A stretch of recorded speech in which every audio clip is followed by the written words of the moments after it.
equals 5 minus 2x. As a result, you should have gone looking for your du. Du was equal to negative 2 dx, hopefully, and then you got your dx alone. What are we supposed to be doing? Plug it in, right? And so when you plug in, here's our dilemma. When you go to plug in, yeah, we can put our u to the 8th. Yeah, we can put our du over negative 2. Yeah, we're going to pull out a negative 1/2. But the dilemma is, what do we do with the bounds? What do we do with the bounds? Because this is a definite integral, not an indefinite integral, right? It's definite, not indefinite, so what do we do? So as we come down here, there are two different options of what we do. Right now, this substitution is incomplete. U to the 8th times du over negative 2. It does not mean the exact same thing as the beginning. Why? Because there are no bounds. It doesn't mean the same thing as the beginning because there are no bounds. So what we need to do is not just this, but choose one of two ways to keep the bounds in. Okay? Here's one way. This idea of x bound says f of u du, but keep the x with the bound. So in this context, we would say, all right, we have negative 1/2, bringing out that du factor. The indefinite integral of u to the 8th du. The indefinite integral of u to the 8th du. Sorry, I'm trying to put like a little colon to say this is what we're doing. But keep the x bounds the way they are. So you could say 4x within. All right, cool kids. What were the bounds? Help me out. Negative 1 to 4? Okay. Now does this maintain the same meaning as the beginning? Yes. Now we're good. If you add in a quick little for x being within negative 1 to 4, we're good because it maintains the same meaning. This little dot, dot, dot was to go ahead and solve because we have an indefinite integral that needs solving. My TA 5th period is going to help me finish scoring your tests. You guys should get them back tomorrow. That way you can be working on corrections the rest of this week, over the long weekend, etc. But here is a very, very, very common mistake. You get so caught up in what you're doing, all the different intricacies and all the different steps and making sure everything is matching and fitting and being legal that you make a huge error. How do I do the next step? Can I just go with u to the 8th? No, because what is there? An integral. So what do I need to do to the u to the 8th? And integrate it or anti-derive it, right? To integrate it means to anti-derive it. So what's this going to become? U to the 9th over 9. I'm just going to put 1/9 because I want those to go together. But yeah, u to the 9th.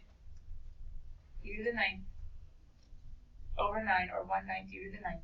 Technically plus c, right?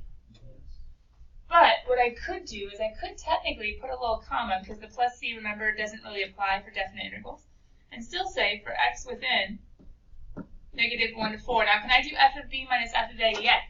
Oops. Can I do it yet? No, because what do I still need to do? These are x's, and those are u's. Plug it in.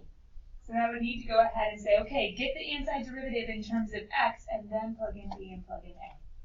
So then this step down here, we're going to go ahead and say, hey, we know who u is. Actually, don't let forget who he is. Is he 5 minus 2x? Okay. You guys say. So then we have this guy, and then we have this guy, and then we can go ahead and plug in and say, all right. So now we have negative 1/18 times 5 minus 2x. Oops. I was meant to be a parenthesis turned into a bracket. FC, whatever that is. Negative 1 to 4. See, now I can bring my bounds in and say, hey, they're x's. Now it's in terms of x. Let's go. So then we can go ahead and plug in. Would it be 5 minus 2x to the 9? Thank you, Ryan.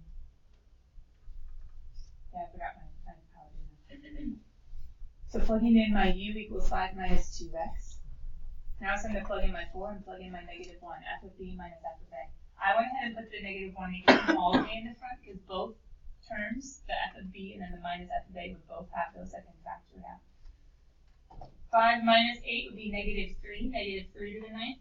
Well, a negative 2 to the 9th power to an odd power stays negative. Already pulled out the 18th, didn't I? Minus. And I'm going to plug in negative 1. So 5 minus negative 2 would be 5 plus 2 would be 7 to the 9th. A positive raised to an odd power is still positive. But maybe you guys might be able to see why the final answer to make it match would probably be something a little different. Now, guys, if this is a non-calculator question, there's no way they would ask you to do that. This would be a non-calculator question because otherwise you could plug it in your calculator to get the final answer. So to make it match, my guess is that it would be the following. Positive 3 to the 9th minus 7 to the 9th all over 18. That would be my guess. Why? Because the negative 3 was raised to the 9th, but a negative raised to an odd power will be negative, so technically I could take both negatives out. And then have it with a negative 1/18. Negative makes a positive, and there we go. That was using or keeping the x bounds the whole time. So what's the alternate way? U-bounds. The alternate way is U-bounds. The alternate way says, hey, who is u of 4? Hey, who is u of -1? U of, what am I talking about? The book technically says g of b and g of a and says something like u is equal to or let u equal g of x. They're not wrong. They're not wrong. I'm just going to go ahead and use u notation because in my head it's a little bit easier. But when we go ahead and plug in, we have to plug 4 into who u equals. So 5 minus 8 is -3. And then 5 minus a -1 times -2 is 7. 5 plus 2. So technically we would go ahead and do our u sub. But when we do our u sub, we've just found the u bounds. So we can keep it definite the entire time. The trick of this is, well, we have our -1/2. I'll just keep it here for right now. It's e to the 9th over -2 du, right? We'll pull that guy out in a second. Sorry, u to the 8th. Thank you. I can't read my up part. I should have stolen it from there instead of trying to remember it. There we go. So I have my du over -2. I have my u to the 8th. I have my u bounds. Now careful. Just because one number is lower than the other doesn't mean he goes as A and he goes as B. They have to match up with the upper bound from before and the lower bound from before. So even though the order is weird, that's okay. We have options. What do you guys want to do? Do you want to just go with FTC right now, take the antiderivative, plug in the bounds as they are, or do you dislike that enough that you want to switch them and make it a negative? Your choice. Both ways. Adjust it? Okay. So then if we go ahead and switch it, then it'll be -3 to 7 times a +1/2 of u to the 8th du. Is that okay? Because when we switch the bounds, it's a negative. There was already a negative with the 2, so that's going to be a positive. Okay. Here's another place where it's so easy to get so caught up in what you're doing and to even maybe be headed the right direction, being like, FTC, plug in 7, plug in -3. But if your brain goes there, you've already been tempted to make a mistake that a lot of you did on the test. Before I go plugging in 7, before I go plugging in -3, what do I have to remember? Antiderivative. It's so easy to forget. It's so easy to get distracted. So easy. I'm not judging you because of it. I'm just warning you and saying it's going to be a temptation. Okay? There are a lot of things in life that are temptations, and it is what it is. But they're going to lead us the wrong way, so we have to be careful. Be ready for them. Be watching out. And why is it writing down there? I have no idea. Okay, cool. So anti-derived.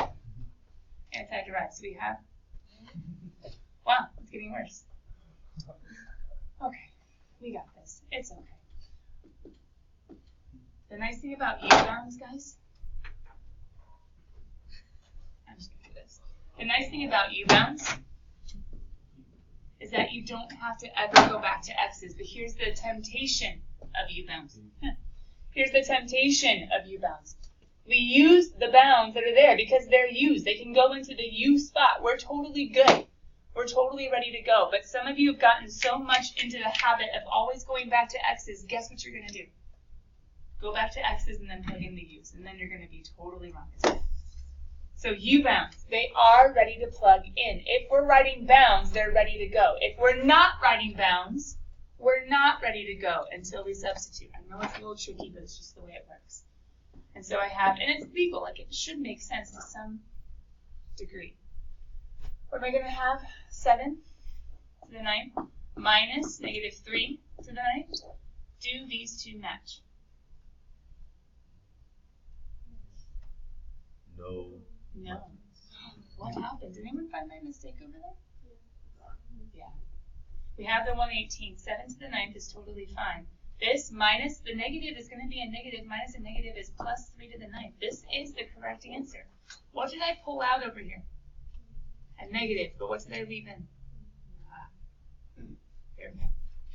That just looks like a positive, negative, something awkward in there. All right. Whew. Either way, there's going to be temptations to do bad math. You guys agree? Either way, there's going to be temptations. There are going to be temptations, I should say, to be grammatically correct. There are going to be temptations to do bad math. So it's not so much that one way is easier than another way. It's not so much that one way is more foolproof than another. They both have their own temptations. This one, there's going to be the age-old temptation with any definite integral to forget to anti-derive. This one, the one I'm on, there's going to be the temptation when you plug in f of b minus f of a to go back to x's instead of leaving it in u's. There's going to be two different huge temptations here. And this one over here, there's going to be the temptation either to plug in x's to the u's and to actually write those x bounds, -1 to 4, to keep writing them, because you're like, what? Those were the bounds. And yes, those were the bounds when I was in terms of x's, but not when I'm in terms of u. That'd be one of those that would be super illegal, and you'll lose a point for writing it incorrectly, even if you get the correct answer at the end. Like, I know I'm plugging in x's later, and I'm like, great, I'm glad, but you cannot put x bounds in an f of u integral, okay?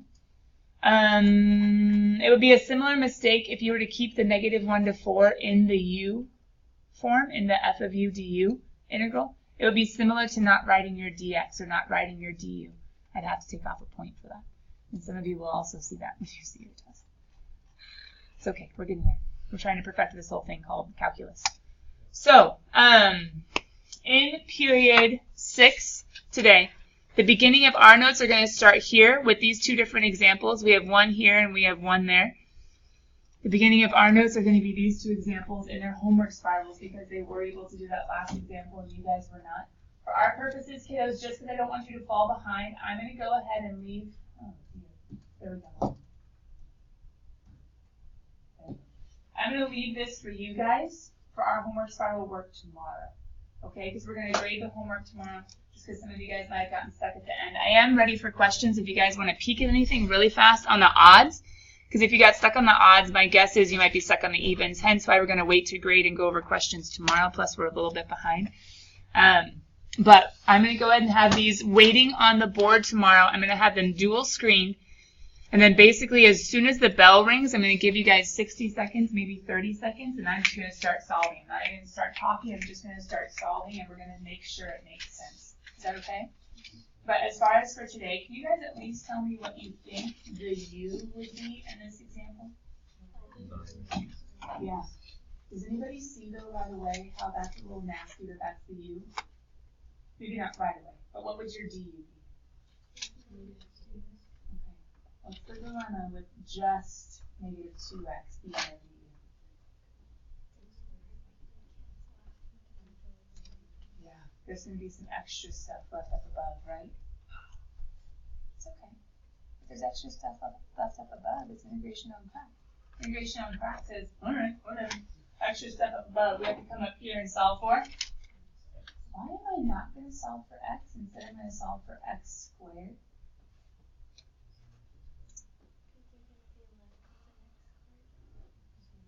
Because if you see it, when I go ahead and put in d over -2x, 1x goes away, and what's left?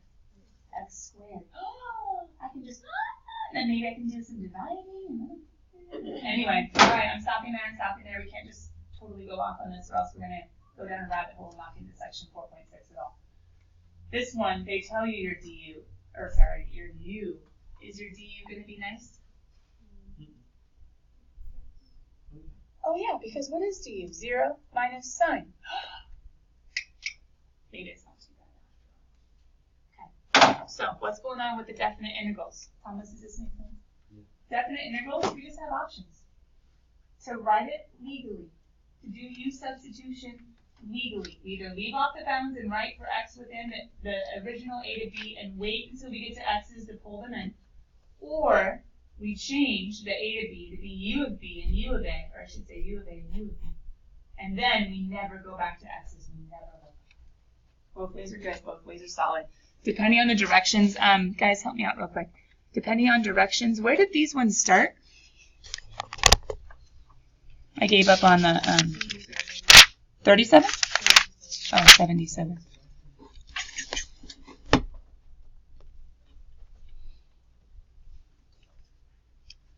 The directions, did the directions say what to do? Use a graphing utility to verify. Oh, they didn't tell you how to do it. So guess what? You get to choose. You get to choose whether you want to do U-bounds or whether you want to do X-bounds. Does that make sense what I'm saying? Were there any ones that forced you to use the U-bounds? There was something like use Does anybody know what problem number that was? 16.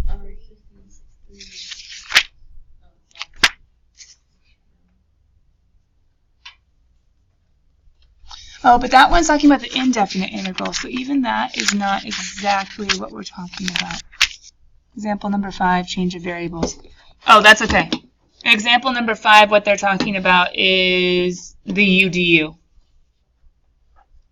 Yeah, just UDU, so you don't have to worry about bounds on that one. Do they force you to use U-bounds? They should if they were doing good AP practice. Did I give you any AP MC on this? Aw, but they gave you the functions on all of them. Why are they being so nice? Well, I'm not so sure that's the exact way of thinking about it, but that's okay. Meaning, like, the questions I'm thinking wouldn't necessarily take you time. They would just force you to do the U sub. That's okay. We'll see them eventually. You guys will get it when we get there. There are ones the AP loves to give where they don't give you the functions. Maybe it's in the review. Where they don't give you the functions and they force you to do the U sub without having the... Nope, I don't see any. Oh well, they were nice to you. Do you guys have any odds that you want to ask me about, though, since I'm right here in section 4.5? Oh, yes. Odds. Oh, Because we'll grade the evens tomorrow. 47. 47? 27? 25.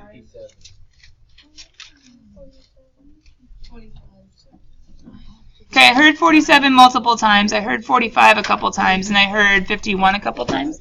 Okay, hold on. I can go ahead and get 47, 45. I like these ones. I think there were some a little bit earlier. The one I heard earlier, what was it, 27? I would peek at the video first, and if you still have a question, bring it up tomorrow. This is so sad, because it's going to be all like dark and bleh. Oh well, dark and bleh, we'll have to go with for it. 45 wasn't part of homework? You silly goofs. It's a great question, though. But I won't do it. Oh, that's a great question, though. Maybe I'll just show the idea of how to do it. We need 45. We need 47.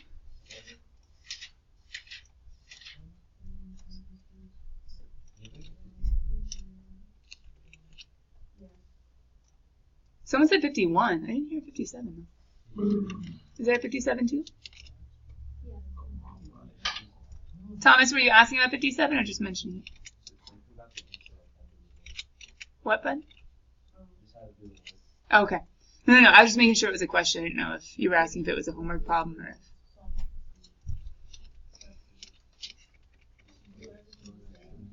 It's 57 on this page or the next page? Oh, nope, next page.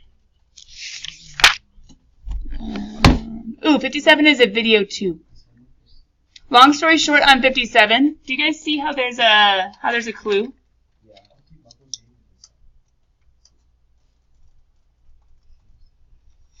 You're going to anti-derive. Sorry, it's taking time to focus. You're going to anti-derive, take the integral of both sides to get to f, but you're going to have a plus c. What do you do if you have a clue and a plus c?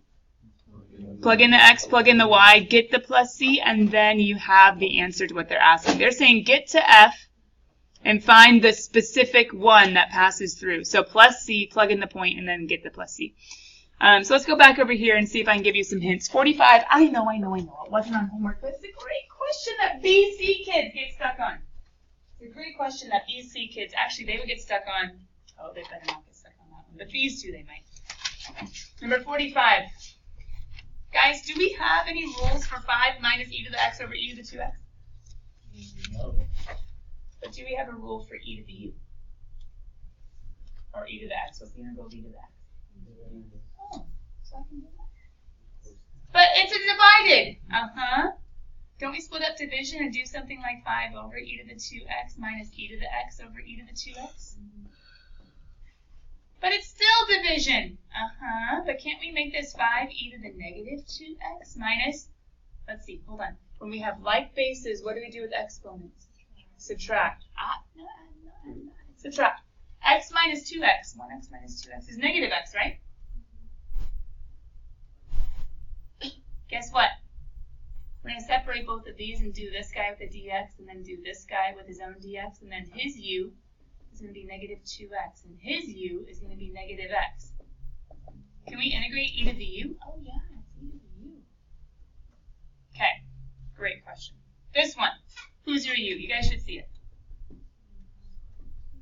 Sine of pi x. Why? Because of what I just said. E to the u, we can do.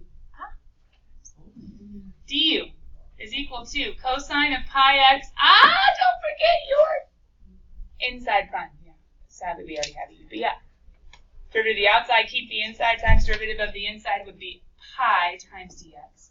So then my dx would equal du over, am I scared of the cosine pi x? No. Am I scared of the pi? Nope, he's just a constant. So what can I do? This will end up becoming 1 over pi e to the u du. 1 over pi, integral of e to the u is e to the u, sine of pi x. So then what do we do when we have b to the u? B to the u, do we have a rule with b to the u? Yeah, we do. Derivative of b to the u is equal to boo and boo, right? Wait a minute. So what don't I have?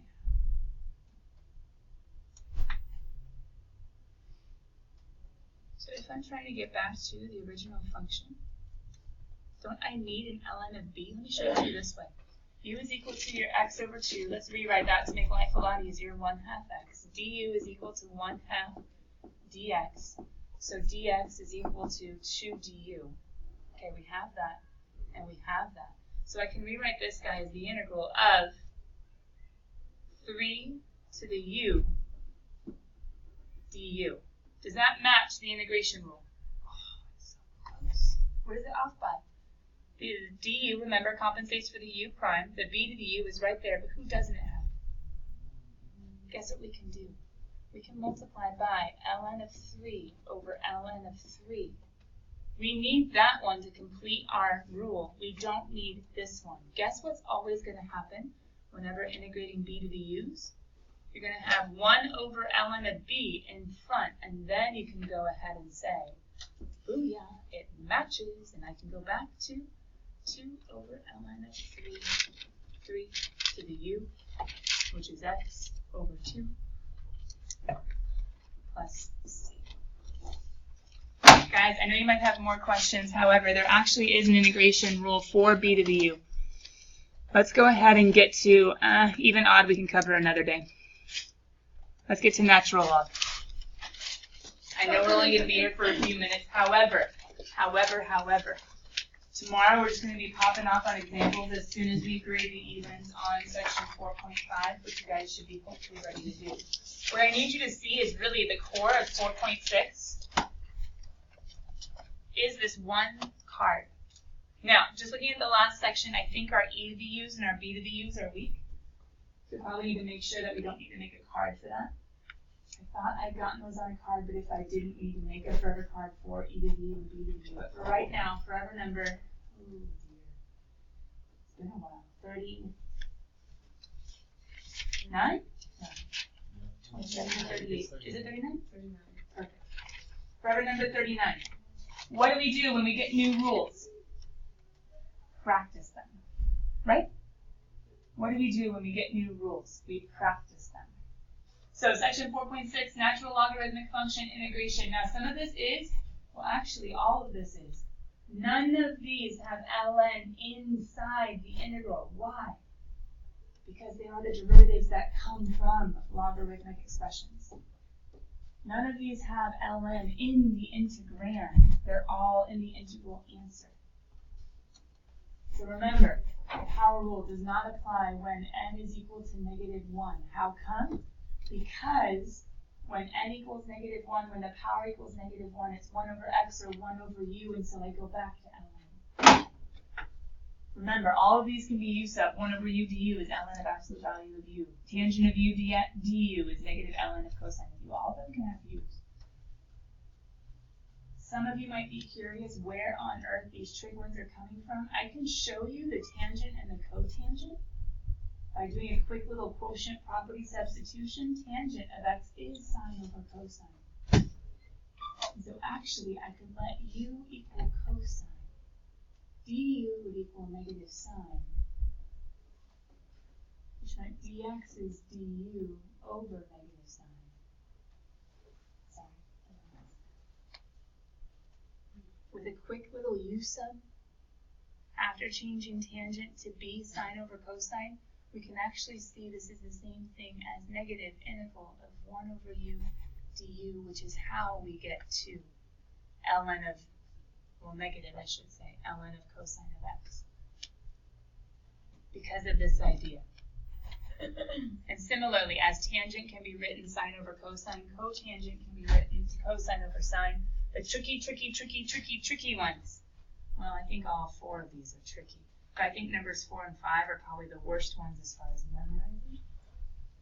You guys have memorized rules before, and you can memorize them again. As soon as we have rules, what's going to happen? Time to practice. All right, okay. Get the rules down, take a picture of it if you want. It's totally time to leave. If you want to, you can grab a picture of rubber number 39. And if I were you, start playing with homework because, if I were you. So many fun jokes now with you. Anyway, boop, boop. I'll see you guys later. Good job. Good job, good job, good job. This is so much easier than trying to open up my PDFs. It always sometimes